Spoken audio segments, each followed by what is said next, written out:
Hello, and welcome to another video in the series, Educational Videos for Novice Java Programmers.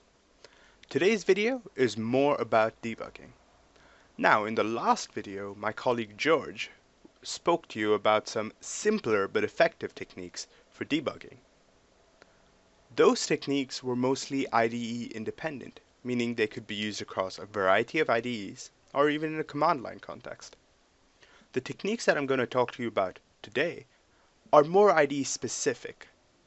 However, they can be used across any of the professional IDEs that are out there, such as IntelliJ, which I'll be using in this video, NetBeans, or even Eclipse.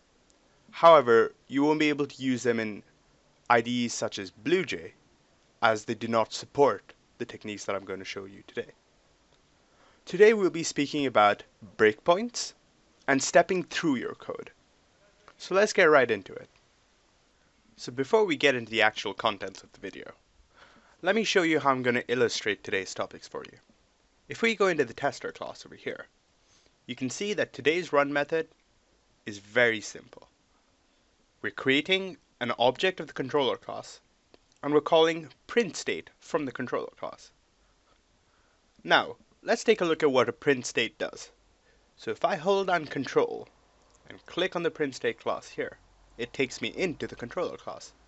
This is another good tip.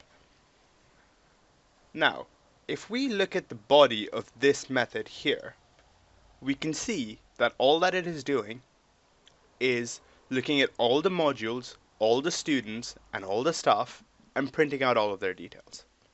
Pretty simple, right? Good. Now let's get into the actual contents of this video.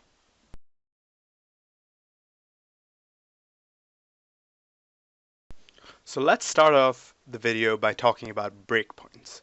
What is a breakpoint? A breakpoint is something that stops the execution of a program at a specified point. Let's see how this works in practice. If we go to the tester class here, you can see that if I right click and run, it gives me the result as expected.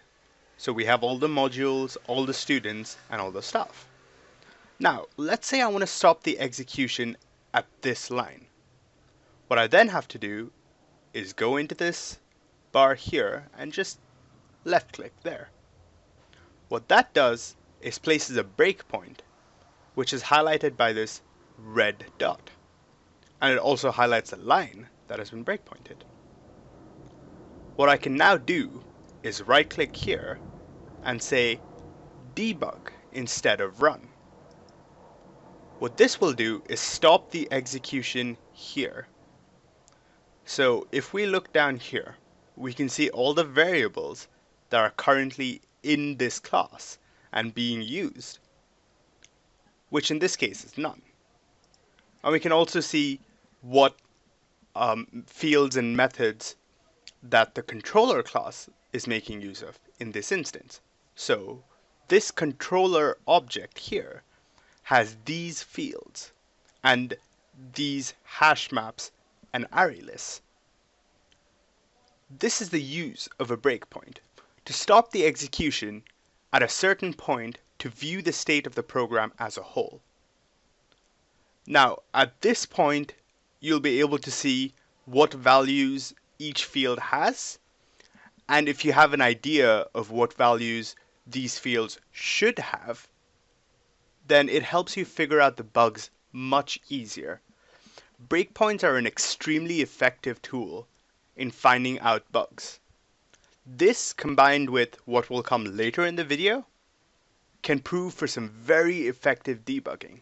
So stay tuned.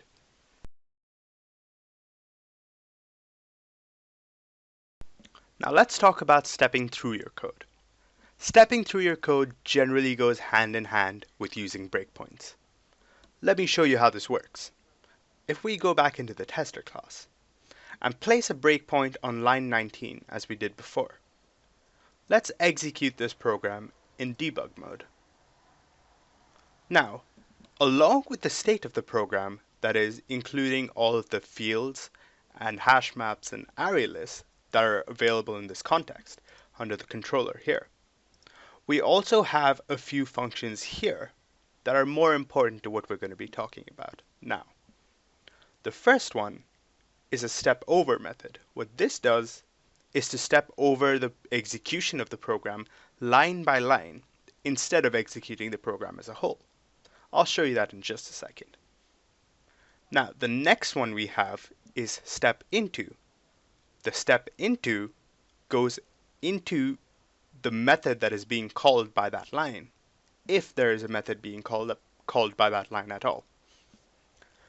The one after that is force step into. Now, force step into is generally used to step into SDKs or JDKs or some other external libraries that you might be using. This isn't recommended for Novice Java programmers, but it's good to know that this functionality exists. The last one is step out of. Step out of is used in combination with step into. Step into goes into the method and stops the execution of the first line of the method. Step out of goes back to the calling line. Now let's use the step into function to see where that takes us. As you can see, it goes to the print state function and stops the execution on the first line. Now, if we step over to the for loop here, or the for each loop, we see that inside of this method that is separate from the rest of the class denoted under this, we have all staff and all students, the two hash maps that are being used. Now, if we open this up, we see that in position 0 we have these contents, and in position 1 we have these contents. Let's try and edit some of these values to see if that changes the outcome. So if we open that up and change first name using set value to test and then press enter, it now changes the value. You can see that it's changed the value there as well. This is very important in the process of debugging. So if you want to know what the result of a problem might be if you use a different value, this is the perfect way to do it without having to add extra lines into your program. You can use this to check border cases, corner cases, or any other thing that might pop into your head. So now what we can do here is execute the rest of the program by pressing the resume program button here. What that does is executes the rest of the program until the next breakpoint, which in this case we don't have. So what it does here is if we go to the console, it should have changed the first name there, like so. Now you know how breakpoints and stepping through the video works. Now, stepping through your code is very important in several different contexts and is important to gain a mastery over this. So it isn't just enough to watch me do it once in this video. Please try it at home on a variety of different problems and see how debugging can help you solve your problems and your bugs. I hope you enjoyed the video. Thank you.